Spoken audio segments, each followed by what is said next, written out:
అందరికీ నమస్కారం అండి. ఆంధ్రప్రదేశ్ రాష్ట్ర ప్రభుత్వ ఉద్యోగులకు మధ్యంతర భృతి ఉద్యోగులకు ఊరట లభించిన ఈ వీడియోలో వీటి గురించి పూర్తి వివరాలు అయితే తెలుసుకుందామండి. సో ప్రజెంట్ ఉన్న పరిస్థితుల్లో బకాయిలకి అయితే ప్రభుత్వం ఇవ్వడానికి బకాయిలు రిలీజ్ చేయడానికి కాస్త టైం అయితే పడుతుందండి. ఈలోగా ప్రభుత్వం చేయాల్సిన ముఖ్యమైన పని మధ్యంతర భృతిని ప్రకటించడం. సో ఈ మధ్యంతర భృతి ప్రకటన కొరకు ఉద్యోగులు 1000 కళ్ళతో ఎదురు చూస్తున్నారు. ఖచ్చితంగా ఐఆర్ 30% రావాలని ప్రభుత్వ ఉద్యోగులు గట్టి నిశ్చయంతో ఉన్నారు. సో ముందుగా వీడియోని సపోర్ట్ చేసే వారందరూ కూడా వీడియోని ఒక లైక్ చేసి మీ తోటి ఉద్యోగ మిత్రులకు వీడియోని అయితే షేర్ చేయండి. ఛానల్ని ఫస్ట్ టైం కనుక విజిట్ చేసినట్లయితే ఖచ్చితంగా సబ్స్క్రైబ్ చేసుకుని పక్కన ఉండే బెల్ సింబల్ని యాక్టివేట్ చేసుకోండి. ఇప్పుడిప్పుడే ఉద్యోగ పెన్షనర్ల దగ్గర నుంచి ఉపాధ్యాయుల దగ్గర నుంచి కూడా డిమాండ్లు అయితే వస్తున్నాయండి. పిఆర్సీని ప్రకటించండి, మధ్యంతర భృతిని అమలు చేయండి అని చెప్పేసి అంటున్నారు. సో కాబట్టి మధ్యంతర భృతిని వెంటనే ప్రకటించాలని చెప్పేసి మరొక ఇంపార్టెంట్ అప్డేట్ అయితే రావడం జరిగింది.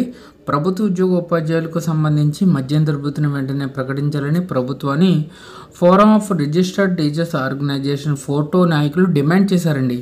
సో శుక్రవారం స్థానిక ఉపాధ్యాయ భవనంలో ఫోటో జిల్లా కార్యవర్గ సమావేశం అయితే జరిగింది. ఫోటో రాష్ట్ర చైర్మన్ కరణం హరికృష్ణ, గౌరవ సలహాదారు గాండ్లపర్తి శివానందరెడ్డి మాట్లాడుతూ పిఆర్సీ కమిషన్ ఏర్పాటు చేయాలన్నారు.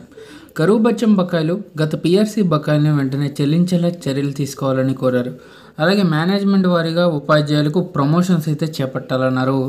ఏపీజీఎల్ఐసి సిపిఎఫ్ లోన్లు, ఆర్జిత సెలవుల మంజూరుకు చర్యలు తీసుకోవాలని డిమాండ్లు చేశారండి.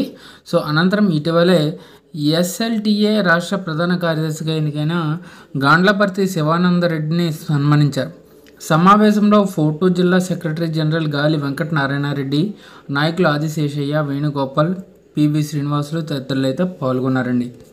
సో కాబట్టి ప్రభుత్వ ఉద్యోగులకు సంబంధించి మధ్యంతర భృతిని సాధ్యమైనంత తొందరలోనే ప్రకటించాలండి. ఇప్పటికే పిఆర్సీ అనేది చాలా డిలే అయ్యింది. సో ఇప్పటికే 1.5 కాలం పాటు పిఆర్సీని అయితే నష్టపోయారు ఉద్యోగులు. సో తప్పనిసరిగా వీళ్ళందరికీ కూడా న్యాయం చేయాలంటే ప్రజెంట్ ఉన్న పరిస్థితుల్లో మధ్యంతర భృతిని అయితే ప్రకటించాలి. అది కూడా 30% ప్రకటించాలండి. సో ఈలోగా 12వ పిఆర్సీ కమిటీ నియమించాలి. 12వ పిఆర్సీ కమిటీ ప్రకారంగా పిఏ స్కేల్స్ని అయితే ఇవ్వాల్సి అయితే ఉంది. సో కాబట్టి ముందుగా తక్షణ కర్తవ్యం ఐఆర్ని అయితే ప్రకటించాల్సి అయితే ఉంది. కాబట్టి ప్రభుత్వం దగ్గర నుంచి ఈ అప్డేట్ కోసం ఉద్యోగులు ఎదురు చూస్తున్నారు.